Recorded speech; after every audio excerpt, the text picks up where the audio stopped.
Hey, what's going on guys, the Dean List here. Today marks the release of Aurora. I got a chance to play Aurora this morning and I must say, she's a lot of fun to play and she's a great addition to Paragon. Aurora is classified as elusive, a controller, attacker, burst, and zoner, and she can definitely do all of those things very well. If I had to compare her to someone, I would say she's a female version of Quang with a lot of CC. She has 0.6 scaling on her basic attack, so that's where you're going to do the bulk of your damage. Your abilities are mainly there to keep enemies in play, to set up kills for yourself and for your teammates. With that being said, I want to get into the build. It's a full damage build with attack speed, crit, and power. If you use this build, let me know in the comment section below how it works out for you. If you're new to my channel, please subscribe. I release content weekly, so definitely click on the notifications button so you're the first person to know when I release new builds and guides. Hope you guys enjoy the video. In this build, I have a health potion, strike token, and a healer token as my consumables. For equipment, I have 2 flashfire pistons, 1 madstone gem, 1 guardian's ward, 3 impact hammers, 1 thunder cleaver, and blade of Aurora. For the build order, you're going to want to start off with a healer token and a health potion. I personally think Aurora is best suited for the off lane, but you could also support with her as well. If you want to play her as a support, I would recommend throwing in a circlet of health. The next card you're going to want to equip is going to be your guardian's ward. The next card after that is going to be your madstone gem with 3 minor strikes or casts. The next card after that is either going to be your flashfire pistons or your thunder cleaver. The thunder cleaver will allow you to clear lanes and jungle camps, so that's typically what I go with first, but it's up to you. The next card after that is going to be your smaller impact hammer. Once you back again, you're going to want to sell your madstone gem and equip the blade of Aurora for crit bonus.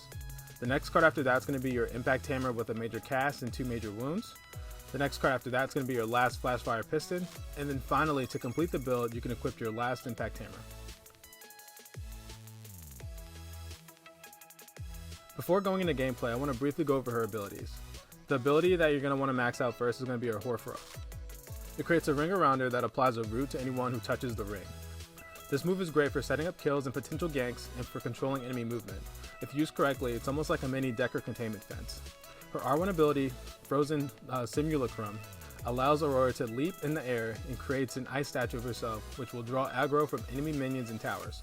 This move is awesome and allows Aurora to be super aggressive when diving towers if used correctly. You don't need to level this move up however once you unlock it. Her square ability is Glacial Charge. It's Aurora's escape/engage and it's a very versatile move. You can use this ability to climb terrain. One thing of note is that allies can use the ice trail that you create, so definitely use this to help out teammates without escapes in sticky situations.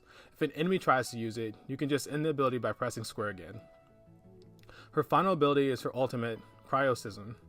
This move is borderline OP. Aurora freezes an area, applies a slow to all enemies for 1.5 seconds. After 2 seconds, the ice on all enemies affected explodes and stuns them for another second and does damage to them. This ability is great for teamfights and synergizes well with the rest of her kit. You can use Glacial Charge to engage, pop her ultimate, and then use Hoarfrost to root them and finish them off with basic attacks. Now for some gameplay. Like I said earlier in the video, I think Aurora's kit and playstyle is best suited for the off lane. Because for her freezing abilities, it's very hard for the enemy team's ranger and support to be too aggressive. If they push too hard, Aurora can easily freeze them under the tower, clear the minions, and do significant damage, potentially even killing them by herself. One thing that's great about her freeze ability is that if you freeze someone with a bunch of minions around and they hit you, they will take a lot of aggro damage from the minions. As you can see here, that's what happened to Steel. Now I probably could have killed him here, but it was my first game and I didn't want to be too aggressive, but you can definitely dive towers with Aurora. Her R1 ability is a leap that creates a frozen clone of her. The clone takes aggro damage from towers, which allows Aurora to attack an enemy hero freely. One thing that I had trouble doing with Aurora early game was jungle. I didn't have a thunder cleaver in the build this first game that I played with her, so clearing camps was pretty hard. She only has 1 damage stealing ability for the most part, so thunder cleaver is a necessity on her if you want to jungle or clear camps fast while offlaning. In teamfights, you typically want to be the person that engages and initiates for your team, but Aurora is also great at cleaning up fights as well. Here I saw Twin Blast was being ganked left lane, so I headed over to help him. I'm able to use Glacial Charge to catch up to Quang, and then I freeze him with my ultimate. I then use my circle ability to freeze him again and root him, which allows me to finish him off with a few basic attacks. As Howitzer uses his ultimate, I'm able to escape and then re-engage to help Sarah finish him off before disengaging. Mid-game, Aurora has great gank potential, and this is why I could also see why someone would want to potentially play her in the jungle. After grabbing Black Buff, I head over to left lane where I see the enemy team Quang, Twin Blast, and Steel. I use my ultimate to freeze Steel and Twin Blast, then I use Hoarfrost to stun them in place, easily securing a double kill and allowing my team to push left lane. Howitzer makes the mistake of trying to defend a tower, and after using his ultimate, my team and I are able to engage him, finish him off with Hoarfrost and a few basic attacks. At this point in the game, I had snowballed pretty hard, so at this point I was pretty damn powerful. I see another team fighting mid, so I head over. I actually run through the other Aurora's ability because I'm an idiot, but I'm able to freeze her and steal with my ultimate, which allows me to kill steal and allows my team's Gideon to finish off Aurora with Cosmic Rift. After knocking down the enemy team's mid tier 2 tower, they counter pushed and were getting close to being able to knock down our tier 2 tower, but this is where Aurora really shines. I'm able to freeze Quang with my ultimate as he tower dives, and I use Hoarfrost to keep him in place. Steel's ultimate can't even save him because after he tower dives, he gets stuck in Hoarfrost as well, which makes for an easy double kill. After winning another team fight and securing Gold Prime, we head for mid lane. I pick up invisibility buff and use my ultimate on Howitzer, which freezes him, and I'm able to instantly delete him with a few basic attacks. Quang uses his tether to lock me in place and tries to use his ultimate, but he's unable to kill me.